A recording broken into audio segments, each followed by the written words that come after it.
Welcome SAO survivors! This week, Honda Koharu from Integral Factor had her birthday, Floor 81 on the Horizon 2, Yen Audio continues with Sword Art Online Volume 4 audiobook, SAO VR Event EX-Chronicle is live, Unleash Blading's new season is approaching with livestream news, and a hardcore Alicization Lycoris player is mad at me. Welcome to This Week in SAO for all your weekly SAO news. But before we begin, just a quick note, starting next week I will be moving Twist, that is This Week in SAO abbreviated, to a Saturday release. The main reason is that, well, Japan does not particularly care when they share the news. European and US based sources like Bandai Namco, Yampress or the official SAO Twitter do respect the existence of weekends and thus can sometimes share important news late on Fridays. And when that happens, after I publish my video, the news is basically moved over to the next week's video, which is not optimal. By publishing twists on Saturdays, I can make sure I don't need to wait an entire week if important news end up arriving late Fridays. But as usual, make sure to subscribe and hit the bell icon so you get notified when the new videos are up.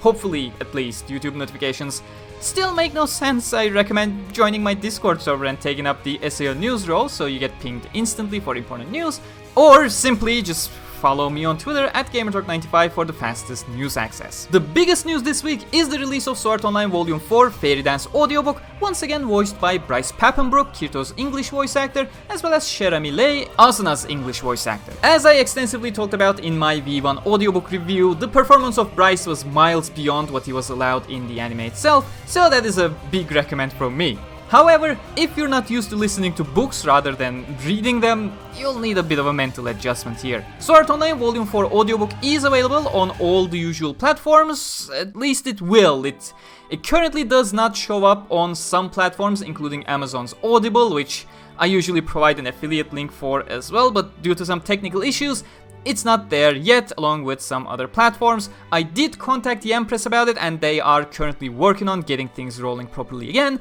I'll still provide an affiliate link down below for a monthly Audible subscription for those interested, but do check the available audiobooks before grabbing it. I expect it to be fixed in a day or two. In other release news, the fourth and final volume of Yamada Kotaro's Phantom Bullet Arc manga adaptation is releasing this week, February 26. Not the most exciting release due to how delayed it is at this point, but hey, Kotaro's art is always beautiful and the manga readers will surely enjoy it. We have a special birthday corner. Honda Koharu, your closest partner in Sword Art Online Integral Factor, had her birthday this week. On February 23rd, we received a beautiful illustration to celebrate the occasion on the official SAO Games website, Beater's Cafe as usual. Aside from that, 2 new skills in Integral Factor for even more Koharu wholesomeness, but of course, it's not a true birthday without beautiful fan art dedicated to the character as well. So I bring you one Koharu from Yushi and another one from Churo to enjoy. Both are linked in the description for more beautiful illustrations from the respective artists. I'll also sneak in an additional one here from Y from the French SAO community, SAO Full Dive, so enjoy. Sword Art Online EX-Chronicle VR Event Global version went live this week. We've been talking about this for a month now, so I don't think an extensive intro is required here. While it is a VR event, you do not need to have a VR device to participate. It's basically available on all platforms imaginable, even through a web browser. You can visit the Town of Beginnings, the Labyrinth Dungeon exhibit, and the Skull Reaper boss fight with your free access, but the grand exhibit that was added into this year's event along with the Reona VR concert is locked behind a ticket purchase. You can check out all the information on the website linked in the description to see if you find it worthwhile to grab a ticket for the full exhibit. While we do not have Alicization Lycoris news throughout the week, I have seen a lot of people asking for help because they were not able to start the Ancient Apostles chapters and received a warning about some Arcane Arsenal. Arcane Arsenal is the SAO Gamer's Heroine introduction questline, and much like how Ancient Apostles chapters lock you into an instance, not allowing you to do anything else while you're in the story chapter, Arcane Arsenal functions pretty much the same way. So if you pick the quest up, the game will not allow you to start Ancient Apostles until you finish the Arcane Arsenal chapter. So head into your quest list, they have the Affinity event icon, the orange one with flowers on it, unlock the character you started the story off, and then you'll be able to do other things again. On the Integral Factor side, we of course had the Koharu birthday celebrations as covered earlier. There was also 250 diamond login bonuses on the 23rd. Aside from that, high difficulty mode for the Lizard Defense event added, with an achievement title bonus if you're interested, as well as new items in the event trader. A 4-star guaranteed rapier order is available, the Fluffy Cat avatar order is back, a new high difficulty fight arrived in the Chaos Showdown featuring special armor pieces, there's a new great proficiency items event where you do boss rush and get proficiency items as rewards, pretty self-explanatory. Also, new skills in Integral Factor thanks to Prismatic SAO on Twitter for the mining, although no official banner announcement yet in the game at the time of future Gamerturk cutting in. I had to stoply add this because things got rolling just before I started recording this and I'm too lazy to change up the already finished script.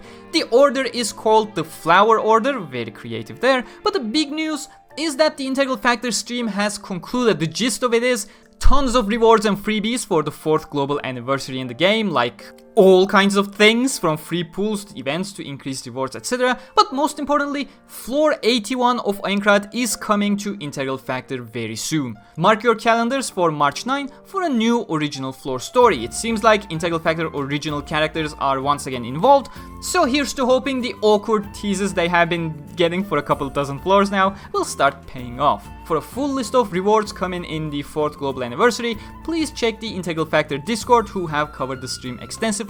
Invite link in the description. Moving on to the Unleash Blading news with the Unleash Blading stream on Beater's Cafe. New season in UB will bring Sortilina Serlut as the Season Pass home character reward, among plenty of other usual rewards including the seasonal armor.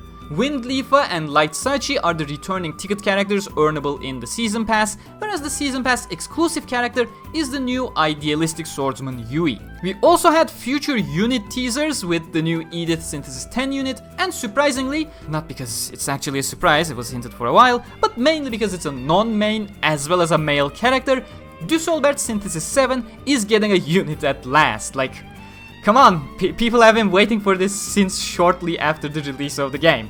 Glad to see Duso is finally getting some love here. There are a whole bunch of login bonuses incoming, but last but not least, the next Moon Cradle adaptation is arriving soon as well, with Ronye and Tiza heading towards Lake Norkia. After this, we probably have 1 or 2 more chapters left at most to finish the entire Moon Cradle content in the game, after which the game will be going original to provide a conclusion to the story, so stay tuned for all of that and more. For the slides, check the official tweet linked in the description. Alright, now, you can skip this entire section using the timestamps below if you don't know what it's about, but before the weekly art and translation corners, it's gonna be a bit long. We'll talk about a single hardcore Alicization Lycoris player and some of his buddies that are kinda sorta mad at me. Well, still mad at me, I should say. I know they have been holding a grudge on me since almost a year ago, but I guess it's still going. I didn't even want to talk about this, but I have a tendency to try to make sure people have the full picture, especially when someone tries to shit on me due to a personal grudge here. I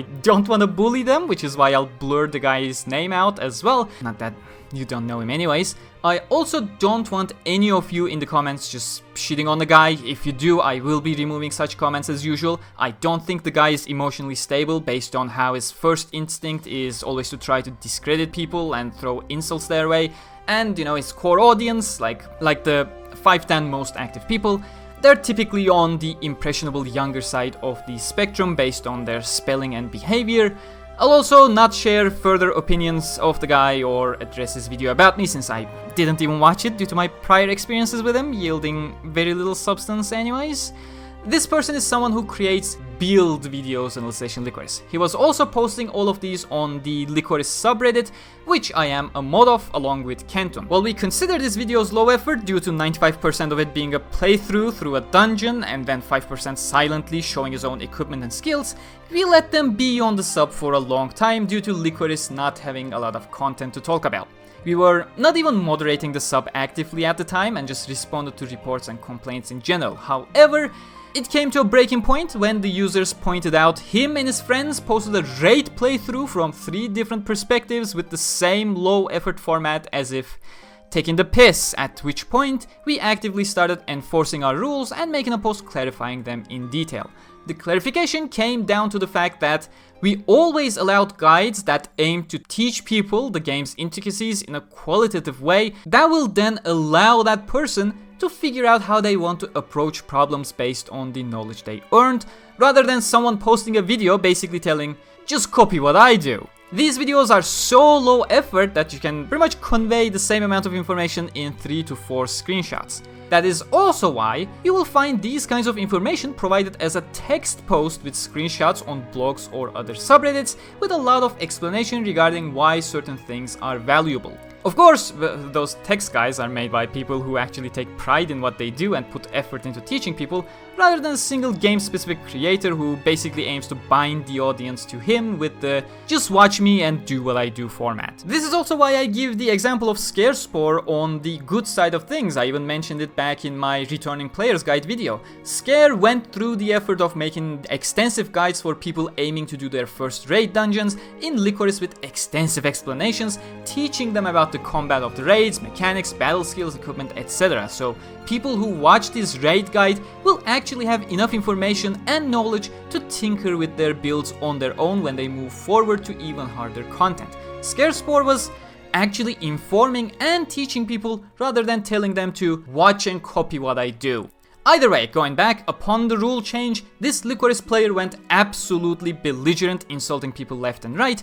The funny part is, I don't even need to take these screenshots to document his behavior. He deleted his Reddit account, so he himself cannot even delete his comments on the thread. I'll link it below in the description if you're interested for the full context. Search for the comments made by deleted. I tried explaining things as clearly as I could for hours to no avail, which all remain up and visible over there. What I can do, however, is share screenshots of the DMs he sent me right after, banning me from their Discord server, where I was basically only sharing the translated news, and blocked me so I couldn't even respond to him. Now, they just have him using Google Translate for news, the other guy using Google Translate but seems to only be capable of translating into Spanish for some reason. I guess he didn't yet discover the language toggle, and another person who's seemingly just grabbing our news reports from the SAO Wikia. Well, until they realized I was tweeting for the wiki at least. The main reason I cannot take the guy seriously is that he seemingly has severe issues regarding his pride based on my first real interactions with him. About 8 months ago, Kenton decided to delete his Lycoris Discord server and allowed one of the community servers to take the mantle. This person decided they would do it. They were a volunteer, no matter how many times he kept saying, I never wanted this, etc, etc, it's what he wanted.